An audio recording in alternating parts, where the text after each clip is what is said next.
గణనాదున్ తలపోసెద గణనాదున్ తలపోసెద మును మును విఘ్నములు దృంచి మోదమునివ్వన్ అనిసము రక్షకుడై నను కనుగొని కాపాడగాను కరములు మోర్తున్.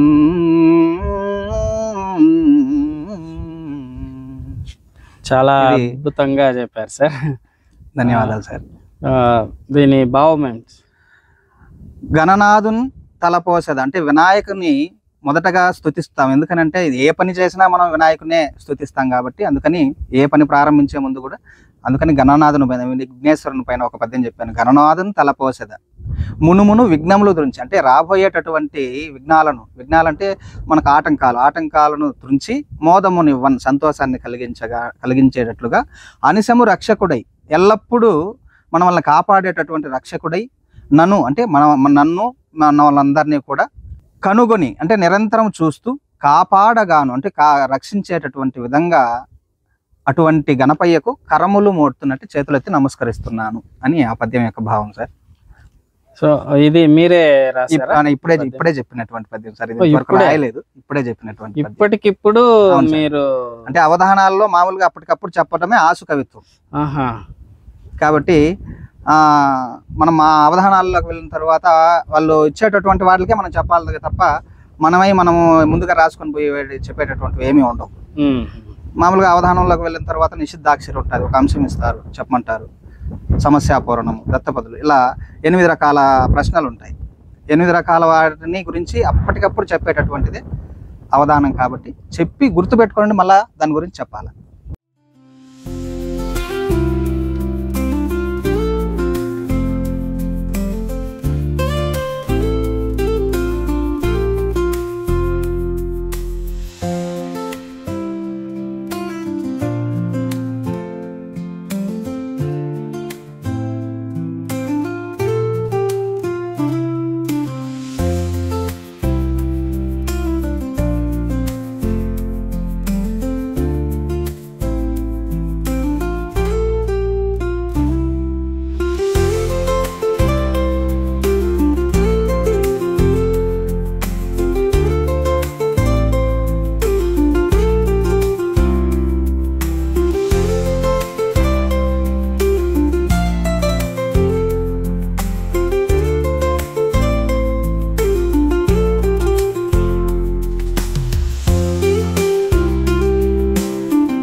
మీ గురించి మరిన్ని వివరాలు తెలుసుకోబోయే ముందు మా ప్రేక్షకులకు మీ పరిచయం ఒకసారి తెలియజేయండి. నా పేరు మల్లెల నాగరాజు.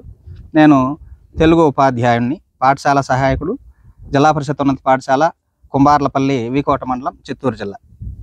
మా అమ్మా నాన్నల పేర్లు మల్లెల అగిస్తి, మల్లెల అక్కులమ్మ గారు. మా సొంత ఊరు సోమల మండలం, అన్నెమ్మగారిపల్లి సొంత ఊరు. అయితే ఉద్యోగరీత్యా వీకోటలో నివాసం ఉంటున్నాం. మీరు ఇప్పటి వరకు ఎన్ని పద్యాలు రచించారు? దాదాపు ఒక 5,000 దాకా రాశాను సార్. 5,000 దాకా రాశాను. అంటే నిరంతరం రోజు రాస్తుంటాం. రోజుకు ఒక్కటైనా ఖచ్చితంగా రాస్తూనే ఉంటాం. సొంతంగా మీరు? సొంతంగా. ఏ జోనర్లు అంటే పద్యాలు వేటి మీద రాస్తుంటారు ఎక్కువగా? మామూలుగా రైతు మీద ఒక కావ్యం రాశాను సార్, ఖండకావ్యం. అది అంటే బుక్ ఇంకా రిలీజ్ చేయలేదు, రైతు పైన రాశాను. అదేవిధంగా వెంకటేశ త్రిశతి రాశాను. అంటే వెంకటేశ్వర స్వామి పైన 300 పద్యాలను త్రిశతి అంటాం కాబట్టి వెంకటేశ్వర త్రిశతి శీర్ష పద్యాల్లో రాయడం జరిగింది. అదేవిధంగా వైకుంఠవాస ప్రభు అన్నటువంటి మకుటం పెట్టి సమాజంలో ఉన్నటువంటి పరిస్థితులను భగవంతునికి నివేదిస్తూ భక్తి కానీ రక్తి కానీ అన్ని సమాజంలో ఉన్నటువంటి విషయాలన్నింటినీ ఆ పద్యాల్లో పెట్టడం జరిగింది. ఉదాహరణకు ఒక పద్యం కావాలంటే చెప్తాను. చెప్పండి. కలలోనైన మనం నిన్మరచునే కన్నీటికింజంకునే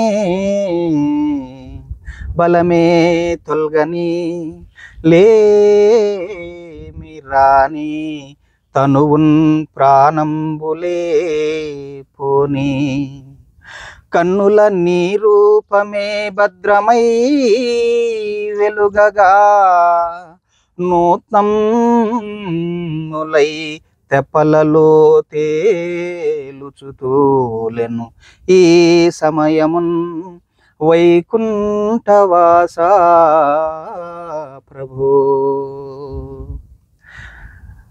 భగవంతుణ్ణి స్మరించేటటువంటి, అంటే కలలో అయినా సరే నిన్ను మరుస్తానా కన్నీటికి జడుతున్నాయి, అంటే కన్నీళ్లకు కూడా నేను ఏమాత్రము జంకను. కన్నీటికి జంకునే అంటే ఏమాత్రం మామూలుగా మనము ప్రతిదానికి ఏడుస్తూ ఉంటాము, చిన్న కష్టం కలిగితే భగవంతుని తిడుతూ ఉంటాము. కానీ మనుషుల స్వభావం అదే అయినప్పటికీ భక్తి అనేది ఎలా ఉండాలి అన్నటువంటి ఉదాహరణకి ఈ పద్యం.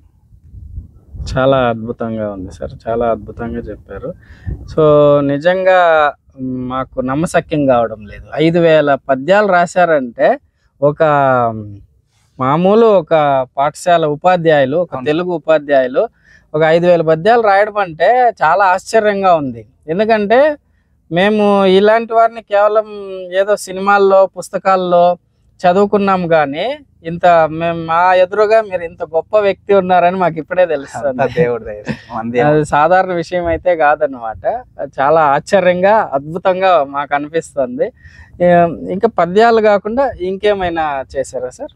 అదే సార్, అవధానాలు చేశాను. 22 అవధానాలు చేశాను. 22 అవధానాలు. మొదటి అవధానం ఏలూరులో చేశాను సార్.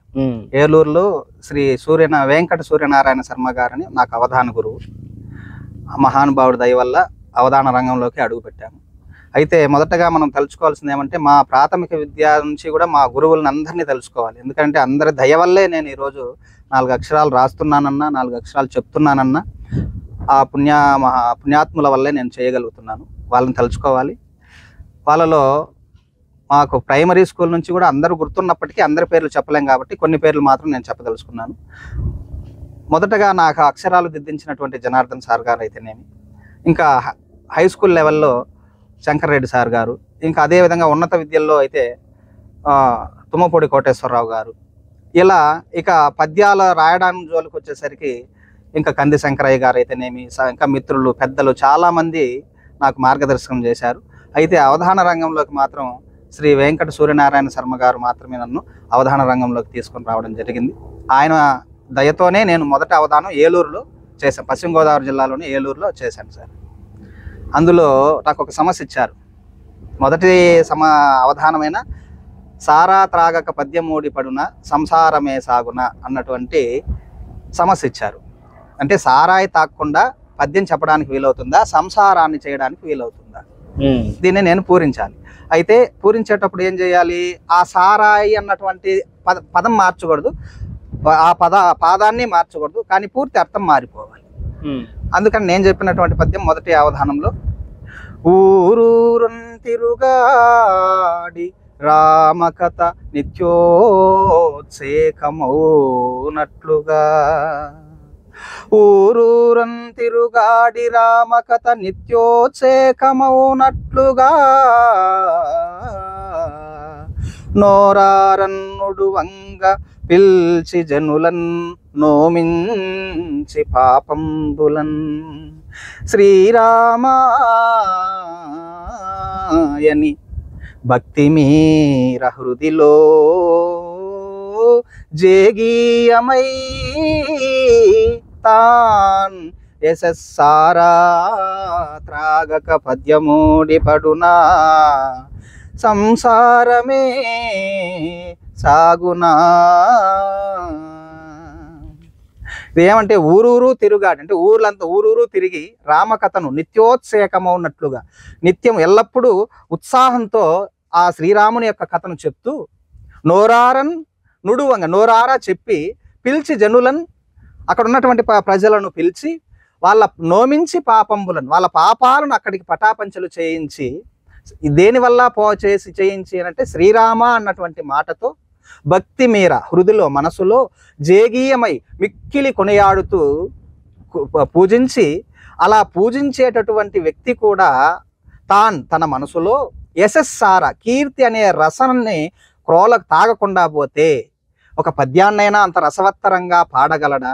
తన సంసారాన్నైనా అంత గొప్పగా, అంటే శ్రీరాముడు ఎంత గొప్పగా ఏకపత్ని వ్రతుడై జీవించాడు, అంత గొప్పగా జీవించగలడా అన్నటువంటి భావంలోకి ఈ పద్యాన్ని తీసుకురావడం జరిగింది. అంతగా అక్కడ యశస్సారా అనడం వల్ల అంటే కీర్తి రసము, మామూలు సారాయి ఉన్నటువంటి ఆ అర్థం పోయింది, కీర్తి రసం అన్నటువంటి భావంలోకి తీసుకొచ్చి పద్యాన్ని పూరించడం జరిగింది. ఇది అవధానాల్లో వచ్చేటటువంటి ఇది సమస్యా పూరణంలో ఒక చాలా బాగా చెప్పారు సార్.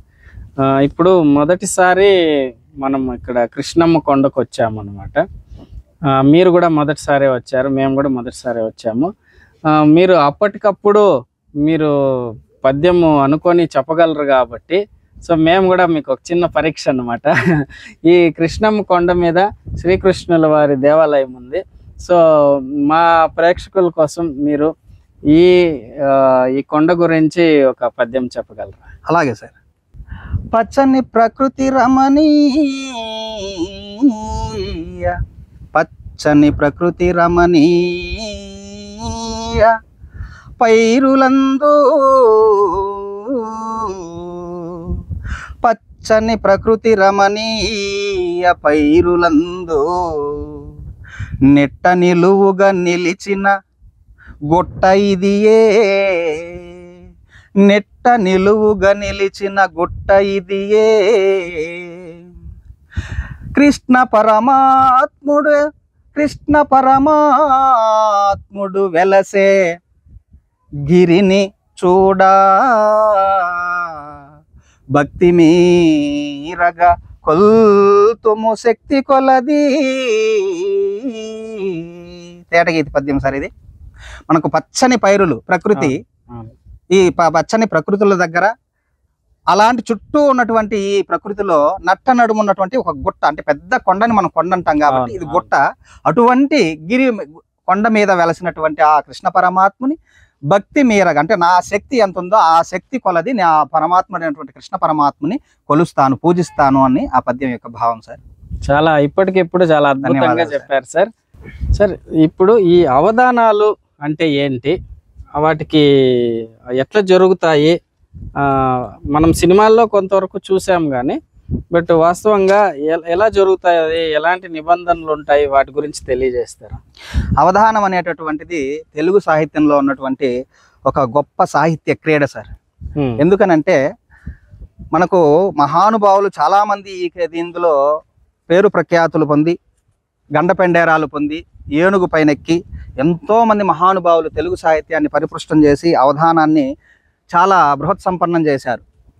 ఇప్పటికీ కూడా మనకు కేవలం అష్టావధానులే కాదు, అష్టావధానాలు, శతావధానాలు, సహస్రావధానాలు, ద్విసహస్రావధానాలు, పంచసహస్రావధానాలు, ఇలా చాలామంది ఇప్పుడు ఉన్నటువంటి మనకు బ్రతికి ఉన్నటువంటి మహానుభావులు ముగ్గురు ఉన్నారు. మేడసాని మోహన్ గారు కానీ, శ్రీ గరికపాటి నరసింహారావు సార్ గారు కానీ, మనకు మాడుగుల నాగపని శర్మ సార్ గారు, వీళ్ళు ఇలాంటి మహానుభావులు సహస్రావధానులు.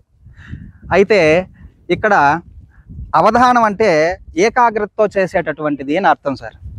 అంటే మామూలుగా 8 మంది పృచ్ఛకులు ఉంటారు, అష్టావధానంలో 8 మంది పృచ్ఛకులు ఉంటారు. ఒక్కరు వచ్చి నిషిద్ధాక్షరి, అంటే ఒక అంశం ఇస్తారు, ఆ అంశాన్ని చెప్పమని చెప్తారు, అయితే ప్రతి అక్షరాన్ని అడ్డుకుంటారు. ఉదాహరణకి వినాయకుని గురించి చెప్పమంటారు, మనం గా అనే అక్షరం వేసాము, గణపతి అంటాడని అనా నిషేధం చేస్తాడు, అనా వాడకూడదు. సరే అలా ఎలాగో అనేసి జా వేసేసాము, గజాననుడు అందామని జా వేసాము, సో గజానుడు అంటున్నాడని నా నిషేధం అంటాడు, మనం నా వాడకూడదు. ఇంకా గజాస్యుడు అన్న మళ్ళా శ్యా వాడుకుంటాం, గజాస్యుడు అన్న వినాయకుడు. సో మనకు ఖచ్చితంగా నిషిద్ధాక్షరిలో అక్కడ అడిగేటటువంటి పృచ్ఛకుని దొరకకుండా ఏ అంశం అయితే చెప్పింటారో అదే అంశం మీద పద్యం చెప్పడం నిషిద్ధాక్షరి. అది ప్రతి అక్షరాన్ని అడ్డుకుంటూ వస్తారు, కానీ వాటిని తప్పించుకుంటూ ఆ అర్థం మారకుండా పద్యం చెప్పాలి, అది నిషిద్ధాక్షరి. ఇకపోతే రెండవది వచ్చి సమస్యాపూరణం. ఇంతకుముందే మనం సమస్యను చెప్పుకున్నాం. అవును. నాకు ఇంకొక చోట రాధను పెండ్లి ఆడే రఘురాముడు మిక్కిలి సంతసంబుతో అని ఇచ్చారు సార్. రాధను పెండ్లి ఆడాడంట. అంటే రాధ వచ్చి ద్వాపర యుగము, రాముడు వచ్చి త్రేతాయుగం. కానీ ఈ 2 యుగాలకి ముడిపెట్టేసి రాధను పెండ్లి ఆడే రఘురాముడు మిక్కిలి సంతసంబుతో, అది కూడా సంతోషంతో అంట. ఆయన పైగా ఏకపత్ని వ్రతుడు అయినా కానీ ఆయన పెళ్లి చేసుకున్నాడు రాధను అని చెప్పారు. కానీ దాన్ని అలా ఇచ్చేటటువంటిది సమస్య. అయితే దాన్ని పూరించడం జరిగింది. ఏమేనంటే పద్యం అంతా చెప్పి శ్రీధరజా మనోజ్ఞ పద్యం, శ్రీధరజా మనోజ్ఞ సరసీరుహనేత్రి, శ్రీధరజా మనోజ్ఞ సరసీరుహనేత్రి, శుభంకరాకృతిన్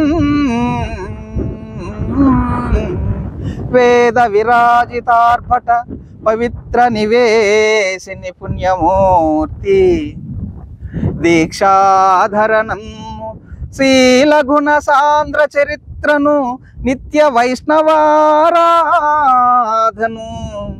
పెండ్లి ఆడే రఘురాముడు మిక్కిలి సంతసంబుతో.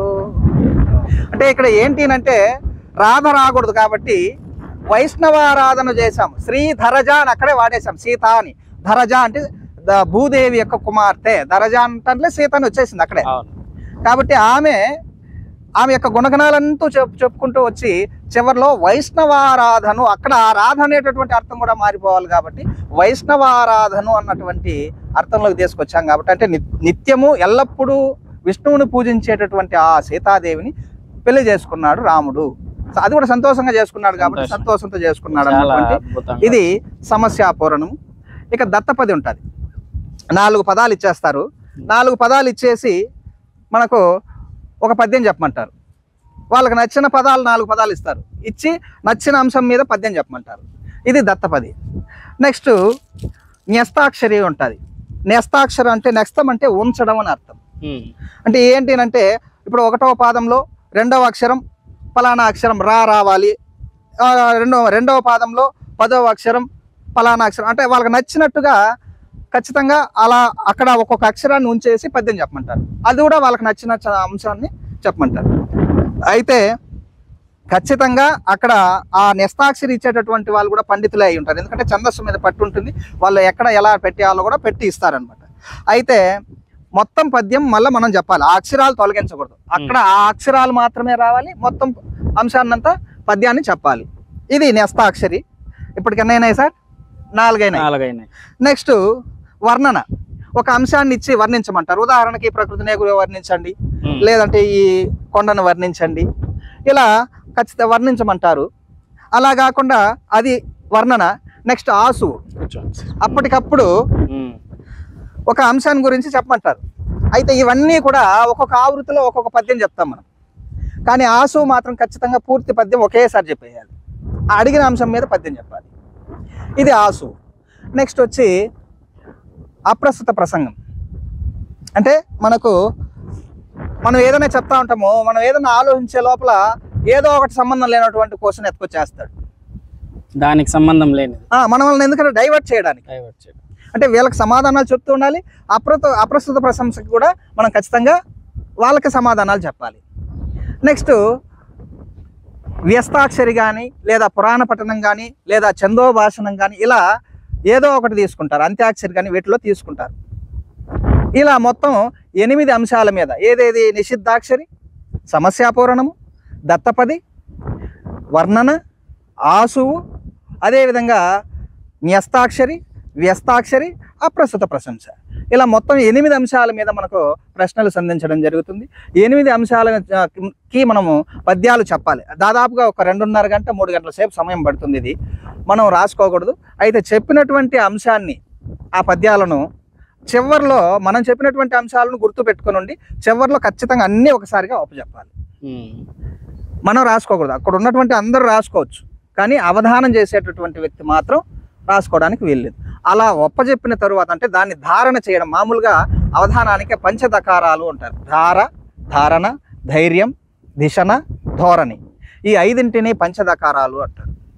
ధార. మనం ఒక పద్యం చెప్పేటప్పుడు దానికి ఎలా ఆ పదాలు ఎలా పడాలి, అది ఏదేదో ఎత్తుకొచ్చి తగిలించినట్టుగా కాకుండా ఒక క్రమబద్ధంగా దానికి సరిపోయేటటువంటి అక్షర క్రమం, రమ్యత, వినడానికి ఇంపుగా ఇలా ఒక పద్యం రావడాన్ని ధార అంటారు. అదేవిధంగా ధారణ అనేది చివరిలో వస్తుంది. మనం చెప్పినటువంటి వాటిని గుర్తుపెట్టుకోనండి చెప్పడం, ఇది ధారణ. ధైర్యం, ఇక ఏమిస్తారో ఏమో అనేటటువంటి భయం దాన్ని వదిలేసి ధైర్యంగా నేను చేయగలను అనేటువంటి ధైర్యంతో చేయగలగాలి. అమ్మవారిని నమ్ముకొని ధైర్యంగా చేయగలగాలి. దానికి తోడు మన కష్ట ఫలితము కొంత ఉండాలి, కష్టపడాలి, పుస్తకాలు చదవాలి, ఇంకా రకరకాలైనటువంటి సమస్యలు దత్తపదులు మనకంటే ముందు చేసినటువంటి మహనీయుల యొక్క అవధానాలను, ఆ పుస్తకాలను చదవడం వల్ల మనకు ఎన్నో విధాలుగా తెలుస్తాయి అన్నీ కూడా. ఈ ధైర్యం, ఇక దిశన, పాండిత్యం. ఈ పాండిత్యం రావాలంటే అదే చెప్తున్నాను ఎంతసేపు, ఆ పాండిత్యం రావాలంటే ఖచ్చితంగా మనం ఈ పుస్తకాలన్నింటినీ కూడా మనకు సంబంధించినటువంటి ఇతిహాస పురాణాలు కానీ, లేదంటే మనకంటే ముందున్నటువంటి మహోన్నతమైనటువంటి అవధానుల యొక్క పుస్తకాలు కానీ వాటన్నింటినీ చదవడం వల్ల మనకు ఖచ్చితంగా ఈ దిశన అనేది ఖచ్చితంగా వస్తుంది. ఇక ధోరణి, చెప్పే విధానం. ఉదాహరణకి ఇప్పుడే మనం చెప్పుకున్నాం సారా దాగక అనేసరికి మనకు సారా అనే దాన్ని తీసుకోకుండా ఏం చేయొచ్చు. ఇప్పుడు ఎస్ఎస్ సారా అని ఒకసారి మనం తీసుకున్నాము, అలా కాకుండా కూడా శ్రీనివాస అని పెట్టేసి రా అని కూడా దాన్ని విభజించవచ్చు. అంటే ఏంటి చెప్పే విధానం. ఇప్పుడు ఎస్ఎస్ఆర్ అనే కాకుండా ముందు పాదంలో శ్రీనివాసార చేసేసి శ్రీనివాస రా అంటే ఆయనకు సంబంధించినటువంటి అన్ని తీసుకొని విషయాలనంతా చెప్తూ ఇలా కూడా మార్చి చెప్పేటటువంటి ధోరణి అనేటటువంటిది కూడా మనలో, ఆ చెప్పే ధోరణి ఎలా ఉంది, ఏంటి చెప్పేటటువంటి కరెక్ట్గా ఉందా లేదా, చూసేటటువంటి వాళ్ళకి ఓ పర్లేదు బాగానే చెప్పాడు అన్నటువంటి ఆలోచన కలిగిందా లేదా, ఈ ధోరణి, ఇవన్నీ కూడా మనకు ఖచ్చితంగా అవధానం చేసేటటువంటి వాళ్ళకి ఉండి తీరాలి. ఇది సార్ అవధానం అంటే సింపుల్గా. సార్ అవధానాల గురించి చాలా అద్భుతంగా చెప్పారు. చాలా మీరు ఒక క్రీడ అని చెప్పారు వాటిని. నిజంగానే ఒక చాలా ఉత్సాహంగా ఆసక్తిగా ఉంటుంది. అండ్ నాకు అర్థమైంది ఏంటంటే ఇవి చేయాలంటే చాలా చురుగ్గా ఉండాలి, మన మెదడు చాలా చురుగ్గా పనిచేయాలి, చాలా ధైర్యం ఉండాలి, అదేవిధంగా జ్ఞాపక శక్తి, ఏకాగ్రత అన్నీ ఉండాలి. ఖచ్చితంగా ఉండాలి. అంతేనంటారా? ఖచ్చితంగా ఉండాలి. చాలా ప్రయత్నం, మన ప్రయత్నము, దైవ సంకల్పము అన్నీ దానికి తోడై ఉండాలి. ఆషామాషి వ్యవహారం అయితే కాదు. అట్లనేమి చేసేటటువంటి వాళ్ళు ఏమి గొప్ప వాళ్ళని, మరీ గొప్ప వాళ్ళని నేనైతే ఒప్పుకోను సార్. ఎందుకనంటే కష్టే ఫలి అన్నారు పెద్దోళ్ళు. కష్టపడితే ఎవరైనా చేయవచ్చు, దైవానుగ్రహం కొంత తోడై కష్టపడితే ఎలాంటి వాళ్ళైనా చేయవచ్చు అని నేనైతే చెప్పగలను. ఎందుకనంటే కష్టపడాలి, దానికి దైవానుగ్రహం కొంత తోడు ఉండాలి. అమ్మవారి దయతో ఎవరైనా చేయవచ్చు. సో అది నమ్మారు కాబట్టి మీరు అవన్నీ చేయగలిగారు. అవును సార్. ఈ అవధానాలు గురించి చాలా చక్కగా వివరించారు. తదుపరి మీ బాల్యం, విద్యాభ్యాసం వాటి గురించి తెలియజేస్తారు. మేము 5 మంది సంతానం మా అమ్మ నాన్నలకు. మొదటగా మా అన్న రామచంద్ర, మా అక్క లక్ష్మీదేవమ్మ, 3వ వాడు నేను నాగరాజు, ఇక్కడ 4 ఈశ్వరయ్య, 5 వెంకటాచలపతి. 5 మంది అయినా మా అమ్మ నాన్నలు వ్యవసాయ కూలీలు సార్. ఆ రోజుల్లో కూలి చేసి మమ్మల్ని చదివించారు. మా అన్న అక్కని మాత్రం వాళ్ళు చదువుకోలేకపోయారు, మిగిలిన మేము 3 చదువుకున్నాం. అయితే హై స్కూల్ నుంచి కూడా మాకు శంకర్ రెడ్డి సార్ అనేసి హై స్కూల్లో తెలుగు ఉపాధ్యాయులు సారు పద్యం పాడారంటే ఎంత అద్భుతంగా ఉంటుందని అంటే ఆ చుట్టుపక్కల ఉన్నటువంటి వాళ్ళందరూ కూడా పిన్ డ్రాప్ సైలెంట్లో వచ్చి కూర్చోగలుగుతారు, అంత బాగా పాడగలరు. నాకు వాస్తవానికి పద్యం పాడాలన్నటువంటి కోరిక మా తెలుగు ఉపాధ్యాయులైనటువంటి శ్రీ శంకర్ రెడ్డి సార్ గారి వల్లనే ఏర్పడింది. దానివల్లనే ఆయనలాగా పాడడానికి ప్రయత్నం చేస్తున్నాను. ఆ సార్లో నేను సగం కూడా పాడలేను, అంటే పాడాలి అన్నటువంటి ప్రయత్నం చేస్తున్నాను సార్. అది ప్రైమరీ చదువు విద్యలు. ఇక ఉన్నత విద్యకు వస్తే ఎంఏ వచ్చి కుప్పంలోనే ద్రవిడ యూనివర్సిటీలోనే చేశాను. అప్పుడు మాకు శ్రీ తుమ్మపూడి కోటేశ్వరరావు సారు తెలుగు, అదేవిధంగా గ్రామర్ వచ్చి శ్రీ రవ్వా శ్రీహరి సార్ గారు చెప్పారు సార్. వాళ్ళ పుణ్యాన ఎంతో అంతో నేర్చుకోగలిగాము.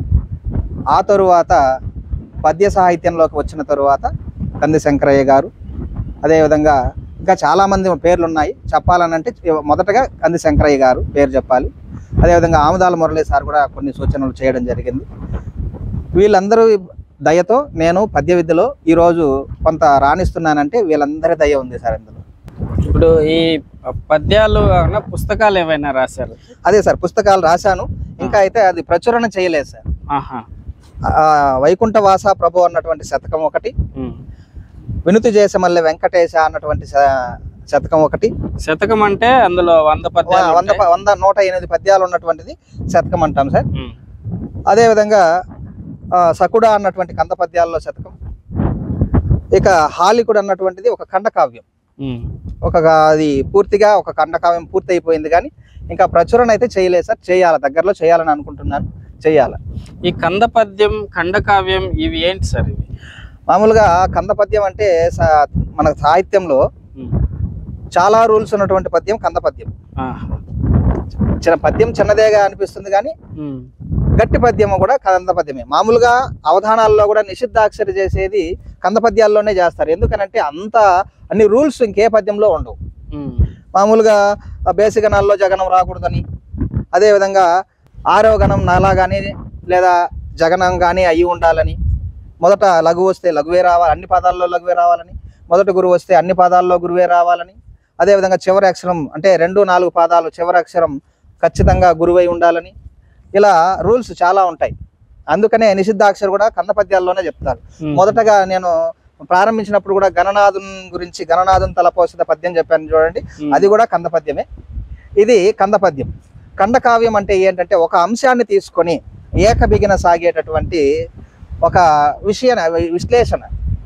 ఉదాహరణకి ఇప్పుడు నేను తీసుకున్నది ఏంటంటే హాలికుడు అని పెట్టాను, కానీ అది రైతు యొక్క సమస్యల గురించి. ఈరోజు రైతు ఎలా ఉన్నాడు, ఏంటి, ప్రస్తుతం ఎలాంటి ఇబ్బందులు పడుతున్నాడు, దానికి పరిష్కారం ఏం చేయాలి, ఇలాంటి విషయాలన్నీ ఒక 170 పద్యాలు రాశాను సార్.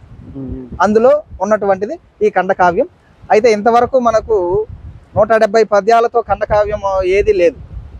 వాస్తవానికి 120 పద్యాలు మాత్రమే జాషువా గారు రాసినటువంటిదే ఇప్పటికి పెద్ద ఖండకావ్యం. అది 120 చిల్లర వస్తాయి. అయితే ఇప్పటికీ నేను రాసినటువంటిది ఇంకా నేను అచ్చు వేయలేదు, కానీ అచ్చు వేస్తే మాత్రం ఖచ్చితంగా ఇదే పెద్ద ఖండకావ్యం అవడానికి ఆస్కారం ఉంటుంది. అద్భుతం నిజంగా. కానీ అది అమ్మవారి దయతో ఎప్పుడు బయట వస్తుందో నేనైతే చెప్పలేను. దగ్గరలోనే రావచ్చు అనుకుంటున్నాను, కానీ ఎప్పుడో చూడాలి. సో గుర్రం జాషువా గారి గురించి చాలా గొప్పగా మనం బాల్యంలో చదువుకున్నాం. సో అంతకన్నా గొప్ప రచనలు మీరు చేశారు. అంత గొప్పగా అతన్ని మించి మనం చేయగలగాలనంటే దేవుడి దయ ఉంటే మనం చేయొచ్చు. నేనైతే అంత మించి అయితే చేయలేం, కానీ మనకు వచ్చినంత మనం చెయ్యాలని ప్రయత్నం చేస్తున్నాం. అంటే అదే ఆయన 120 పద్యాలతో ఖండకావ్యం అనేది చేశారు. ఇక్కడ సంఖ్య గొప్పది కాదు సార్, వాసి అనేటటువంటి అంటే పద్యం ఎలాంటిది, పద్యం ఎలా ఉంది అన్నటువంటిది గొప్ప. కాబట్టి జాషువా గారితో మనం పోల్చుకోవడం అనేటటువంటిది హనుమంతునితో పోల్చుకోవడంతో సమానం అవుతుంది. కాబట్టి మనం ఆయన పాదధూళి సోకినంత మాత్రమైన పేరు వస్తే చాలు. మనం జాషువా అంత పేరు రావాల్సిన పని లేదు, కానీ ఆయన పాదధూళికి వచ్చినంత పేరు వస్తే కూడా మనం గొప్ప వాళ్ళు అయినట్టే సార్. చాలా బాగా చెప్పారు. ఇప్పుడు మీకు ఈ రచనలు, పద్యాలు, పుస్తకాలు అన్నీ కూడా రాశారు కదా, వీటిలో మీకు బాగా నచ్చింది? ఇప్పటికైతే నాకు తెలిసి హాలికుడు నచ్చింది సార్. ఎందుకనంటే నేటి పరిస్థితుల్లో రైతు ఏ విధంగా ఇబ్బందులు పడుతున్నాడు, అతన్ని ఎలా ఇప్పుడు వ్యాపారులు కానీ మధ్యవర్తులు కానీ ఎలా మోసగిస్తున్నారు, అతను ఎలా చనిపోతున్నారు, ఈ పరిస్థితులన్నీ తట్టుకొని జీవించలేక ఎలా చనిపోతున్నారు, భార్యాబిడ్డల పరిస్థితి ఏంటి, ఈ విషయాలన్నీ కూడా నేను ఖండకావ్యంలో రాయడం జరిగింది. కాబట్టి నేను కూడా ఒక వ్యవసాయం చేసుకునే వాళ్ళ కుటుంబంలో జన్మించాను కాబట్టి ఆ పరిస్థితులు కూడా నాకు చాలా బాగా తెలుసు. కాబట్టి కొంతవరకు ఆ విషయాలను నేను రాయగలిగాను సార్. అదేవిధంగా వైకుంఠ వాస ప్రభు శతకం కూడా చాలా అద్భుతంగా వచ్చింది. ఎందుకనంటే నేను రాశానని అయితే కాదు, కానీ ఆ దేవుని దయతోనో ఏమో నాకైతే తెలియదు, కానీ చాలా నాకైతే బాగా నచ్చాయి. ఇంకా ప్రజలకి నచ్చుతాయో లేదో అవి బయట వచ్చిన తర్వాత తెలుస్తుంది. అయితే మహానుభావులు కొంతమంది అయితే మాత్రం పద్యాలు చాలా బాగున్నాయి. ఎందుకంటే వాట్సాప్ సమూహాల్లో నేను రాసి మామూలుగా గ్రూపుల్లో పెడుతూ ఉంటాం. అక్కడ కొంతమంది పెద్దలు ఈ పద్యాలు చాలా బాగున్నాయని అన్ని మెచ్చుకోవడం జరిగింది. కాబట్టి జనాలకు కూడా ఖచ్చితంగా నచ్చుతాయని అయితే నేనైతే అనుకుంటున్నాను సార్. ఖచ్చితంగా మీరు చేసిన రచనలు నచ్చాలి, ఆ పుస్తకాలు కూడా అచ్చు వేయించాలని మేము కూడా కోరుకుంటున్నాము. మీకు బాగా నచ్చిన వాటిలో ఏదైనా ఒకటి మాకు వినిపిస్తారు. నవమాసములు మోసి నరకయాతన పడి, నవమాసములు మోసి నరకయాతన పడి, కనురెప్పలో గిలి కాపుగాసు,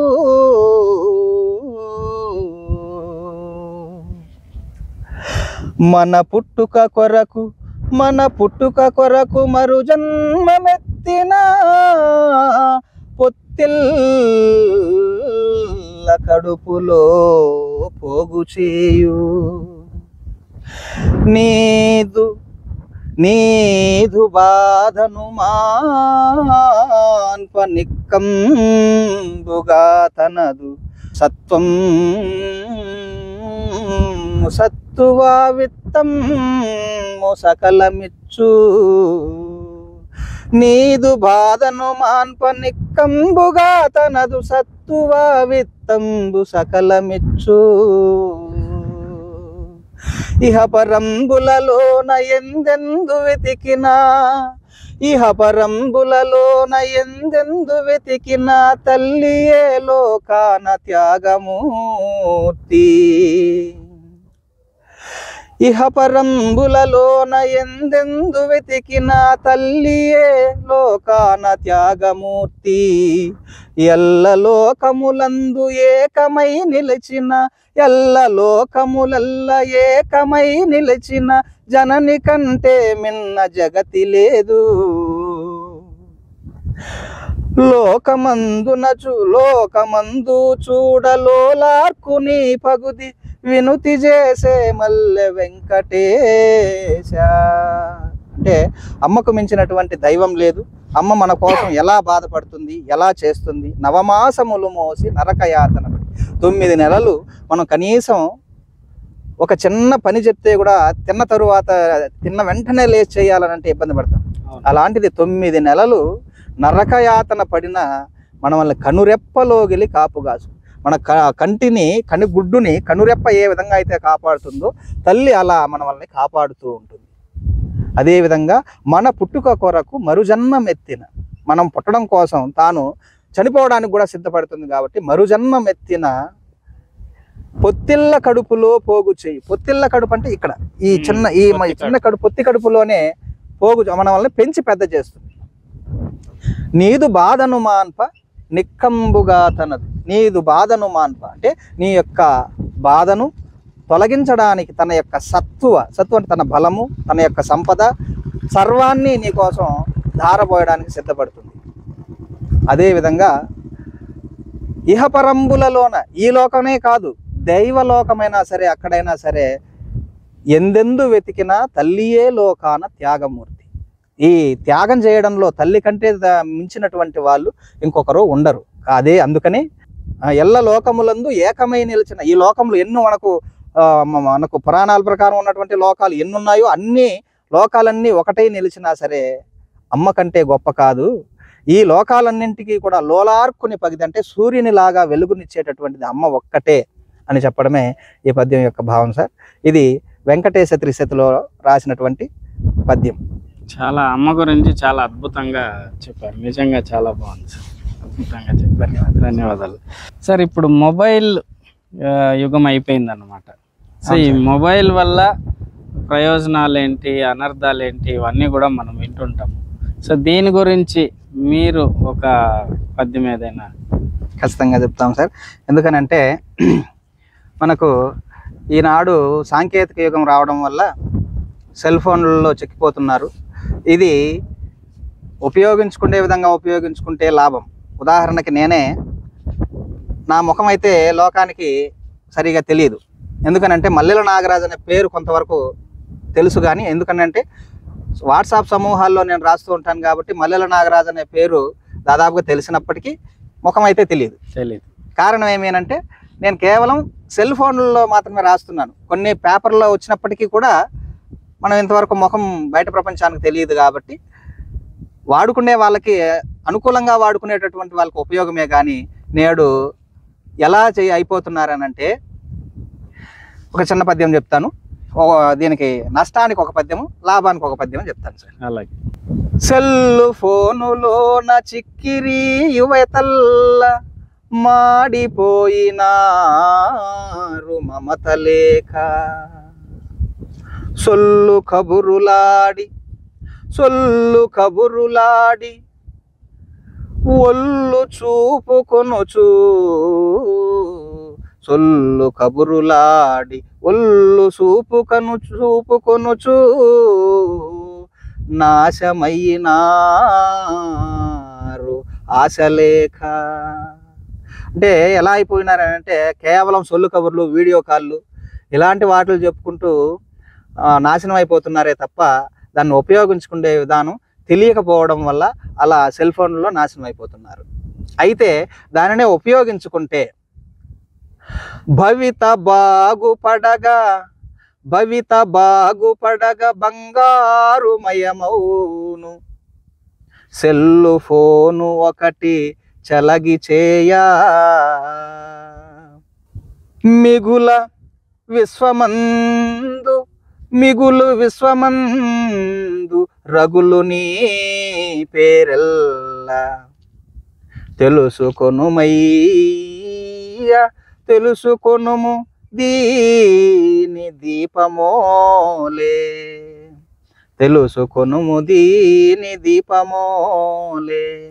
మన జీవితానికి ఒక వెలుగునిచ్చేటటువంటిది లాగా కూడా మనకు ఈ సెల్ ఫోన్ ఉపయోగపడుతుంది. ఎందుకంటే ఉదాహరణకి ఈరోజు మీరు వీడియో తీస్తున్నటువంటిది కూడా సెల్ ఫోనే కాబట్టి ఇలా మనకు ఉపయోగపడడానికి కూడా అనుకూలంగానూ ఉంది, అదేవిధంగా నష్టపరచడానికి కూడా మనల్ని నాశనం చేయడానికి కూడా అదే సెల్ ఫోను సిద్ధమైంది అనమాట. కాబట్టి రెండు విధాలా ఉంది కాబట్టి దాన్ని మనం అనుకూలంగా మార్చుకొని బాగుపడాలే తప్ప చెడిపోయి సొల్లు కబుర్లు చెప్పుకోవడానికి, లేదంటే పల్లికిలించడానికి, లేకపోతే ఏదైనా రీల్స్ చేసుకోవడానికి ఇలాంటి వాటికి మాత్రం కాదని తెలియజేసుకుంటున్నాను సార్. చాలా చక్కగా మీరు 2 పద్యాల్లో అనర్థాలు, ప్రయోజనాలు 2 చక్కగా వివరించారు. దాదాపుగా అదే మొదట్లోనే చెప్పాను సార్, నేను ఇప్పటి వరకు దాదాపుగా 5000 వరకు పద్యాలు రాశాను.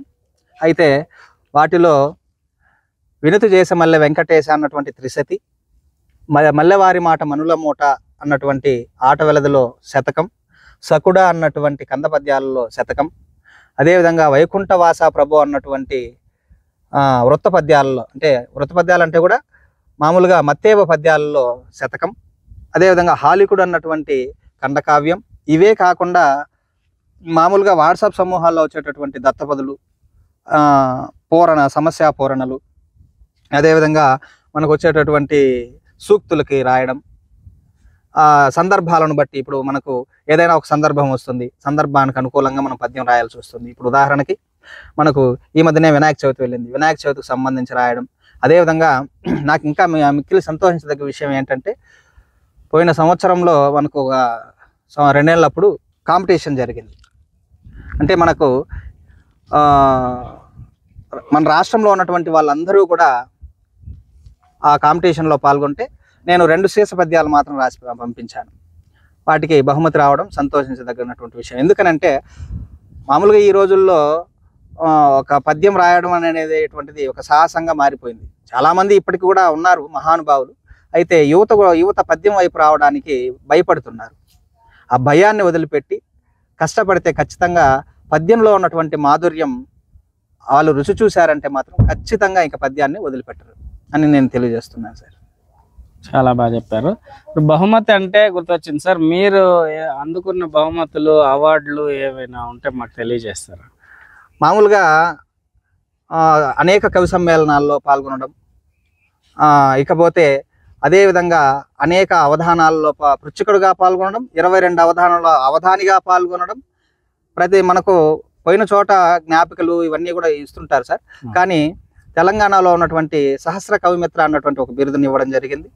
అదేవిధంగా అనేక కవి సమ్మేళనాల్లో పాల్గొన్నప్పటికీ మనకు ఈ కాంపిటీషన్లలో వచ్చేటటువంటి వాటిని మాత్రమే ఆ బహుమతులు మాత్రమే మనకు రావడం జరిగింది. ఇక మిగతా బిరుదులు అయితే ఏమి లేవు సార్. మనం చదువుకునే రోజుల్లో మనం అన్నమయ్య, సంకీర్తనలు ఇలాంటి గొప్ప గొప్ప వాళ్ళ గురించి మనం చదువుకున్నాం. కానీ మన ప్రాంతంలో మన మధ్యనే అలాంటి గొప్ప వాళ్ళు చాలామంది ఉన్నారు.